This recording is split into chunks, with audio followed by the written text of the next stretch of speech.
Si alguien comete un crimen, ¿cuánto tiempo tiene la justicia para perseguir ese delito? ¿Puede un asesino o un abusador quedar libre solo porque pasó el tiempo? En Argentina esto pasa más seguido de lo que imaginás. Hoy te explico cómo funciona la prescripción y casos reales de criminales que evitaron la cárcel.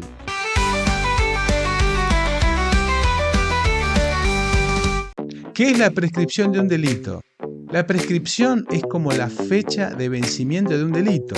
Si pasa demasiado tiempo sin que la justicia actúe, la consecuencia es que ya no se puede perseguir al acusado o al sospechoso. Esto brinda seguridad jurídica y evita que una persona viva con miedo eterno a un juicio y asegura que las pruebas sigan siendo válidas. Por ejemplo, ¿te imaginas que un homicidio cometido en 2005 ya no pueda ser juzgado hoy? Sí, puede pasar. Ahora vamos a hablar de los plazos de prescripción según el tipo de delito. Según el artículo 62 del Código Penal argentino, primero encontramos a los delitos con pena de prisión perpetua, que prescriben a los 15 años. Por ejemplo, los homicidios agravados del artículo 80 del Código Penal.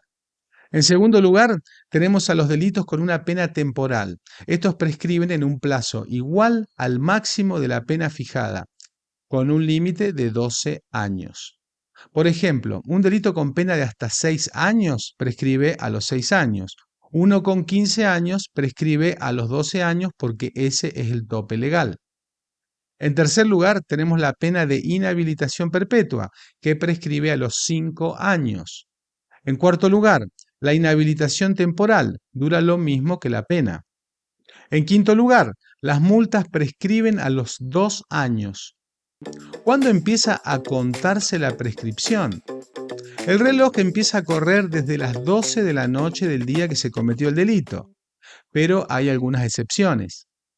Si los efectos del delito se prolongan en el tiempo, por ejemplo, estafas continuadas, la prescripción se cuenta desde que termina la actividad delictiva. Y te voy a poner un ejemplo. Si alguien estafó del 2020 al 2025, la prescripción empieza en el año 2025.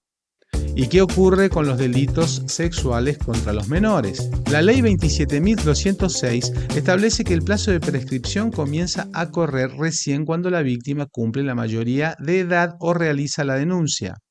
Muchas víctimas tardan años en estar en condiciones de denunciar y la ley busca garantizar que puedan acceder a la justicia sin restricciones de tiempo. Por ejemplo, si un abuso ocurrió en 2005 y la presunta víctima tenía 10 años, la prescripción no comienza hasta que ésta cumpla los 18 años. ¿Se puede interrumpir la prescripción? Sí, y cuando esto pasa, el reloj se reinicia desde cero y comienza a contarse un nuevo plazo de prescripción. ¿Cuáles son los eventos que pueden interrumpir la prescripción? Como ejemplo podemos mencionar el llamado a indagatoria o audiencia de imputación, dependiendo del que el sistema judicial sea inquisitivo o acusatorio adversarial. En segundo lugar, el pedido del fiscal para elevar el caso a juicio o requerimiento de elevación a juicio. Como tercer lugar tenemos el auto que eleva la causa a juicio. Y en cuarto lugar, una sentencia condenatoria aunque no esté firme. En el sistema acusatorio, los plazos corren desde la formalización de la investigación penal preparatoria, que es la audiencia en la que se le imputa formalmente un delito a alguien. Pero también existen delitos que no prescriben. Hay delitos que no tienen esa fecha de vencimiento y pueden juzgarse en cualquier momento. Entre ellos tenemos a los siguientes. Número 1. Crímenes de lesa humanidad como genocidio o desaparición forzada de personas. Y en segundo lugar, podemos mencionar algunos delitos de corrupción si el acusado sigue en funciones. Ahora hablemos de casos reales de delitos prescriptos en Argentina. Los siguientes casos muestran que la prescripción no es solo una cuestión legal, sino que puede marcar la diferencia entre la justicia y la impunidad. Para dar algunos ejemplos de delitos prescriptos, podemos mencionar el caso del padre Julio César Grassi. El sacerdote fue condenado por abuso sexual, pero algunas de las denuncias en su contra no prosperaron debido a la prescripción, lo que impidió que fuera juzgado por todos los casos. Más reciente, el caso de Jay Mamón. En 2023, el músico y conductor fue acusado de abuso sexual por hechos ocurridos cuando la víctima era menor de edad.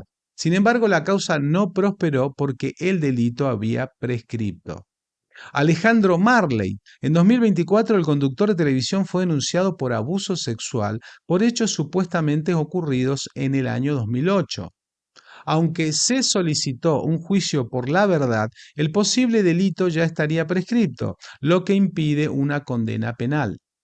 En cuarto lugar, podemos mencionar casos de homicidios sin resolver, como los asesinatos de Lucila Giaconis y Solange Gravenheimer, donde, aunque hubo sospechosos, los delitos prescribieron antes de llegar a una condena firme. También tenemos el caso de Leonardo Bertulazzi, ex integrante de las Brigadas Rojas Italianas, detenido en Argentina en 2024. Aunque estuvo prófugo desde 1980, muchos de sus delitos prescribieron y no pudo ser juzgado en Italia. Pero, ¿qué ocurre cuando un delito prescribe? La prescripción no opera de manera automática, es decir, que alguien, de preferencia un abogado, debe pedir que se declare la prescripción ante el juzgado competente mediante el sobreseimiento del imputado. Si se dan los requisitos, el proceso se extingue y el acusado no puede ser juzgado. Ahora te paso un dato curioso. Aunque el delito prescriba, los antecedentes pueden seguir figurando en los registros hasta que se haga la anotación oficial en la sección antecedentes de la policía local y el Registro Nacional de Reincidencia. Es necesario que el juzgado envíe un oficio a estas entidades para que los procesos en trámite desaparezcan de esos registros.